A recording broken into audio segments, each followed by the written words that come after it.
Sekarang kita membicarakan tentang kejadian penciptaan Nabi Adam alaihissalam. Adam alaihissalam itu diciptakan sudah ada malaikat, sudah ada macam-macamnya hewan, ya. Binatang-binatang itu sudah ada. Jadi singkatnya Adam itu adalah akhir jenis makhluk Allah yang diciptakan. Artinya sudah ada jenis hewan, sudah ada jin, sudah ada malaikat. Jadi terakhir nih, manusia itu diciptakan paling akhir. Ya, Adam ini manusia pertama kali diciptakan.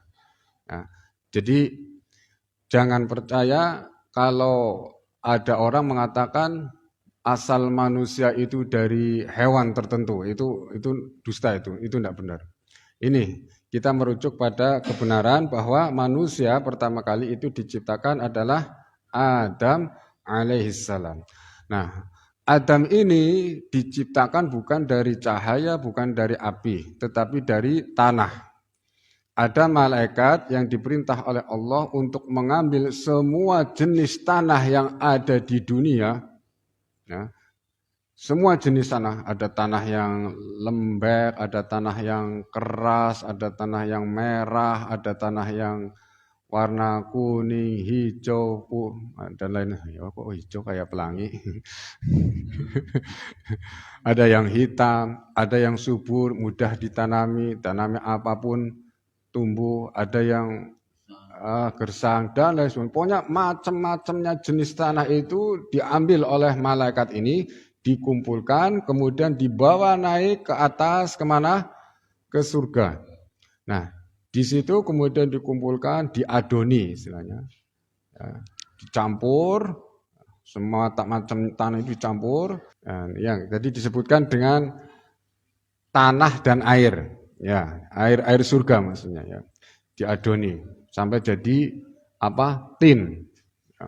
Kemudian dibentuk, ya, dibentuk manusia, ya, dibentuk manusia. Jadi ada bentuk tangan, kepala, badan, semuanya lengkap, anggota-anggota itu lengkap. Ya. Ada telinga dan lain sebagainya. Nah, saat itu Azazil itu melihat, belum ditiup ruh, jadi masih dalam bentuk ya macam patung gitu ya. Lihat, diputeri, damati, dia aneh karena sebelumnya nggak pernah melihat makhluk yang namanya bentuknya manusia ini.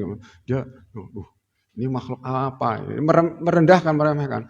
Ini makhluk apa? Kok banyak bolongannya? Ada kupingnya bolong, hidungnya bolong, ada bolongan, banyak bolongan. Ini lemah ini. Gampang masuk angin cara. Jadi sedangkan dia itu nggak ada kayak gitu, itu nggak ada. Ini ada bolongannya, mata bisa aja ini masuk di mata, bisa aja masuk dari telinga, bisa aja dari hidung, dari mulut, dari mana? Banyak bolongan ini, banyak lubang ini. Nah, kemudian ditiup ruh, ditiupkan ruh, kemudian hidup. Nah, jadi manusia sempurna. Nah, awal tanda kehidupan Nabi Adam adalah Nabi Adam itu bersin, wahim. Nah, kemudian pertama kali yang diucapkan adalah Alhamdulillah. Jadi awal diciptakan itu seperti itu. Jadi mengucapkan Alhamdulillah dengan bahasa Arab, kata Syekh. Dengan bahasa Arab. Kemudian apa? Allah subhanahu wa ta'ala memerintahkan memerintahkan malaikat dan Azazil ini untuk apa? Sujud. Sujud tadi. Menghormati Nabi Adam alaihissalam. Tapi apa yang dikatakan Azazil?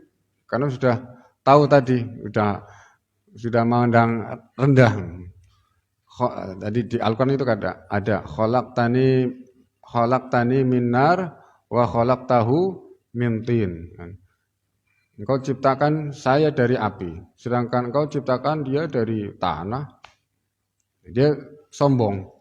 Nah, Dia tidak mau taat, tidak mau mengikuti perintah Allah karena kesombongannya. Nah, kemudian diublisa, artinya dijauhkan dari rahmat Allah.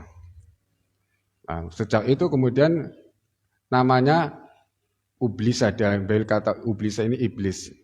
Nah, iblis ini. Nah, lalu beberapa waktu kemudian iblis ini bertambah kekufurannya. Ya, bertambah kekufurannya. Sampai dia mengatakan, dia bersumpah, saya akan terus mengiringi manusia, saya akan terus menggoda manusia agar berbuat kekufuran, agar berbuat maksiat. Nah, maka dari itu dia menempati posisi, ya, selalu ada di setiap manusia. Nah, korin ini. Ya. Maka setiap manusia itu ada korin. Ini dari awal memang niat pertama iblis itu seperti itu. Nanti kalau sudah ada manusia diciptakan, nanti sudah banyak, nanti saya akan berada di setiap mereka. Saya akan mengganggu mereka. Saya akan ajak mereka, saya akan bisiki mereka untuk berbuat kekufuran, untuk berbuat maksiat. Nah, itulah kerjaan korin manusia.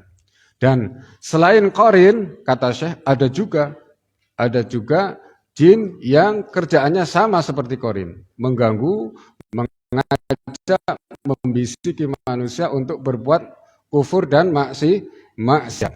Nah, perhatikan ini perkataan beliau, guru kita, ya, Syekh. Jadi garis besarnya perlu dicatat ini bahwa iblis itu bukan bagian dari malaikat. Siapa saja orangnya yang berkata bahwa iblis itu dulunya malaikat. Atau ada juga, saya juga pernah mendengar, iblis itu sebetulnya lebih mulia dari malaikat. Bahkan ada juga yang mengatakan pimpinannya malaikat. Nah, ini semua perkataan-perkataan sesat. Tidak boleh kita ikuti, tidak boleh kita jadikan pegangan, walaupun ada di beberapa kitab. Kita semua sudah memahami, mendengar ayat Al-Quran, bahwa malaikat itu tidak pernah maksiat kepada Allah. Mereka senantiasa taat kepada Allah.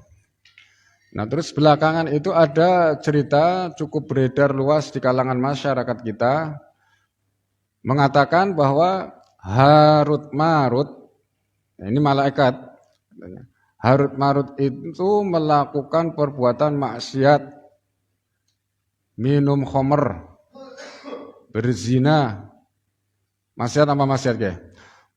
Maksiat kan? Terus tambah lagi membunuh. Maksiat kan? Maksiat. Ini tentu ini harus bisa kita harus bisa menolak, enggak benar itu.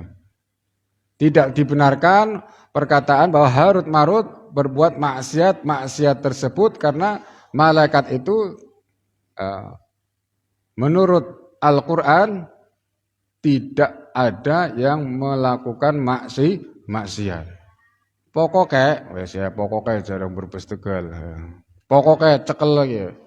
Kabeh omongan sing bertentangan karo Al-Qur'an sudah dipastikan itu salah. Yang benar Al-Qur'an. Segala apa yang disampaikan di dalam Al-Qur'an semuanya benar, dan bahwa segala sesuatu yang bertentangan dengan Al-Qur'an, menyalahi Al-Qur'an, maka itu batil. Paham?